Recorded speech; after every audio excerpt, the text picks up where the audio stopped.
दोस्तों जब बात आती है पोहे की तो इंदौर के पोहे को सबसे ज्यादा फेमस पोहा माना जाता है। तो आखिर इंदौरी पोहा कैसे बनाते हैं, आज हम आपको सबसे आसान तरीके से पोहा बनाने की नई रेसिपी सिखाने वाले हैं।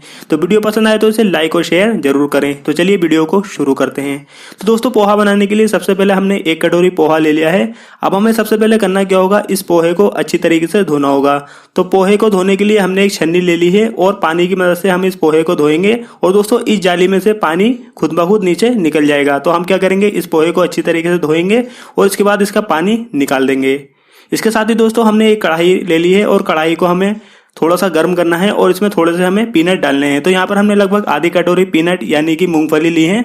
तो हमें क्या करना है, इन्हें अच्छी तरीके से भूनना है। तो इन्हें आपको हल्की आंच पर ही भूनना है। इसके साथ ही दोस्तों यहाँ पर कढ़ाई काफी गर्म है तो इसमें हम थोड़ा सा ऑयल डालेंगे।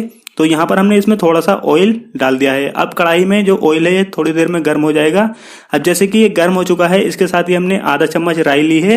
अब हम क्या करेंगे, इस ऑयल में राई को डाल देंगे। तो इसके साथ ही हम यहाँ पर डालेंगे आधा चम्मच जीरा। हमने जीरा भी इसमें डाल दिया है। अब जैसे कि ये काफी गर्म हो चुका है, अब हम इसमें डालेंगे थोड़ा सा प्याज। तो यहाँ पर थोड़ी सी हमने इसमें प्याज डाल दी है जो कि हमने पहले से ही काट रखी थी। इसके साथ ही दोस्तों यहाँ पर हमें थोड़ी सी और चीजें भी इसमें डालनी होंगी। तो यहाँ पर आपको इसे अच्छी तरीके से ब्राउन होने देना है। तो चलिए हम इसे थोड़ी देर ब्राउन होने के लिए छोड़ देते हैं। तो आप जैसे कि आप देखेंगे ब्राउन हो चुका है। इसके साथ ही हम इसमें थोड़ी सी हरी मिर्च भी डालेंगे। दोस्तों हमने हरी मिर्च को बीच में से कट कर रखा है और इसको हमें इसमें डाल देना है। अब हरी मिर्च को डालने के बाद हम इसे दोबारा से अच्छी तरीके से चलाएंगे।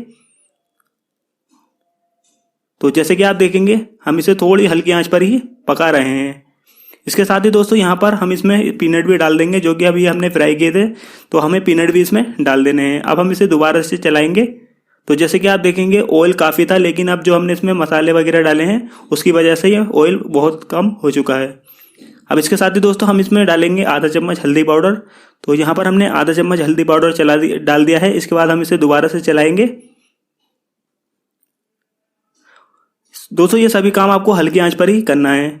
इसके साथ ही अब हम क्या करेंगे, जो हमने अभी पोहा धोया था उस पोहे को हमें इसमें डाल देना है। तो चलिए हम सभी पोहे को डाल देते हैं इसके साथ और फिर हमारा पोहा बनकर तैयार हो जाएगा। लेकिन दोस्तों पोहे को बनाते समय इसमें लास्ट में आपको कुछ और चीज़ें भी डालनी होती हैं। अगर आप इसमें लास्ट में वो चीज़ नहीं डालेंगे तो आपका पोहा टेस्टी नहीं बनेगा। तो यहाँ पर हमने पोहा डाल दिया है। तो अब हम क्या करेंगे, इस पोहे को अच्छी तरीके से मिलाएंगे ताकि ये मसालों में अच्छी तरीके से मिक्स हो जाए। तो जैसे कि आप देखेंगे पोहे का कलर चेंज हो चुका है। अब हम इसे हल्की आंच पर पकाएंगे। तो दोस्तों याद रखें, जब भी आप ऐसी कोई भी चीज़ पकाएं तो उसके लिए आप आंच को हल्का ही रखें। तो यहाँ पर काफ़ी हल्की हमने आंच रख रखी है। अब हम क्या करेंगे, इसे अच्छी तरीके से चलाएंगे। अब दोस्तों हम यहाँ पर थोड़ा सा नमक भी डाल देते हैं क्योंकि इसमें नमक डालना बहुत ही ज़्यादा जरूरी है। तो हमने स्वाद के अनुसार नमक डाल दिया है। अब इसके बाद दोस्तों सबसे लास्ट में हमें लेना होगा नींबू। और दोस्तों हमने आधा नींबू लिया है और इस नींबू को हम पोहे में डालेंगे। तो यहाँ पर इसका टेस्ट और ज़्यादा बढ़ जाएगा। तो हम क्या करेंगे, नींबू थोड़ा थोड़ा इसमें छिड़कते रहेंगे और इसको अच्छी तरीके से मिक्स करते रहेंगे। तो इसी तरीके से हमें इसमें नींबू डालना है ताकि इसका टेस्ट और ज़्यादा अच्छा हो जाए। तो हमने यहाँ पर इसमें नींबू मिला दिया है। इसके बाद हम इसे अच्छी तरीके से मिक्स करेंगे। तो दोस्तों ये बहुत ही ज़बरदस्त हमने आपको एक रेसिपी सिखाई है पोहा बनाने की। अब आप किसी से मत पूछिएगा कि पोहा किस तरीके से बनाते हैं। तो इस तरीके से आप एक बार पोहा बनाकर जरूर देखें, बहुत ही ज़्यादा मज़ेदार और टेस्टी ये बनता है।